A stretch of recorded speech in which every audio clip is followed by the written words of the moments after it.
নিজেদের আরও একবার দুর্ধর্ষ প্রমাণ করল যুক্তরাষ্ট্র ইসরায়েল। পশ্চিমা মিডিয়ায় আলী খামেনির অবস্থান নিয়ে এতদিন ধোঁয়াশা ছড়ালেও ঠিকই নিজেদের লক্ষ্যে স্থির ছিল তারা।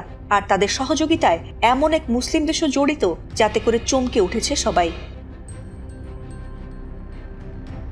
মার্কিন সংবাদ মাধ্যম ওয়াশিংটন পোস্ট এক রিপোর্টে মুসলিমদের সৌদি আরব আর ইসরায়েলকে তেহরানে হামলা চালাতে একই অবস্থান নেয় তাদেরকে মধ্যপ্রাচ্যের অস্বাভাবিক মার্কিন মিত্রজোট হিসেবে উল্লেখ করা হয়েছে। এমনকি ইসরায়েল সৌদির চাপেই নাকি ট্রাম্প ইরানে হামলা শুরু করেছে।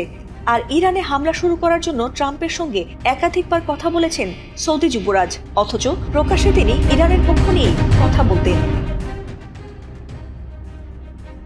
এছাড়াও নিউ ইয়র্ক টাইমসের এক প্রতিবেদনে বলা হয়েছে, ইরানের সর্বোচ্চ নেতা আয়াতুল্লাহ আলী খামেনি সহ কয়েকজন শীর্ষ কর্মকর্তাকে হত্যার আগে যুক্তরাষ্ট্র ও ইসরায়েলের মধ্যে ঘনিষ্ঠ গোয়েন্দা তথ্য আদান প্রদান হয়েছিল। এই অভিযান সম্পর্কে জানেন এমন একাধিক ব্যক্তি এমন কথা জানিয়েছেন। এছাড়াও মার্কিন কেন্দ্রীয় গোয়েন্দা সংস্থা সিআইএ বেশ কয়েক মাস ধরে খামেনির অবস্থান ও চলাফেরা নজরে রেখেছিল। সময়ের সঙ্গে সঙ্গে তারা তার অবস্থান ও অভ্যাস সম্পর্কে আরও নিশ্চিত তথ্য সংগ্রহ করে। এরপর যুক্তরাষ্ট্র ও ইসরায়েল যখন ইরানে হামলার প্রস্তুতি নিচ্ছিল, ঠিক তার আগে সিআইএ তথ্য পায় যে শনিবার সকালে তেহরানের কেন্দ্রস্থলে একটি কমপ্লেক্সে ইরানের শীর্ষ কর্মকর্তাদের বৈঠক হবে, আর সেই বৈঠকে খামেনিও উপস্থিত থাকবেন। এই তথ্য যুক্তরাষ্ট্র ও ইসরায়েলের জন্য বড় এক সুযোগ তৈরি করে দেয়। তারা মনে করে এতে করে দ্রুত বড় ধরনের সাফল্য পাওয়া যাবে, আর তাতে ইরানের শীর্ষ কর্মকর্তাদের সরিয়ে দেওয়া এবং সর্বোচ্চ নেতাকে হত্যা করাও সম্ভব হবে।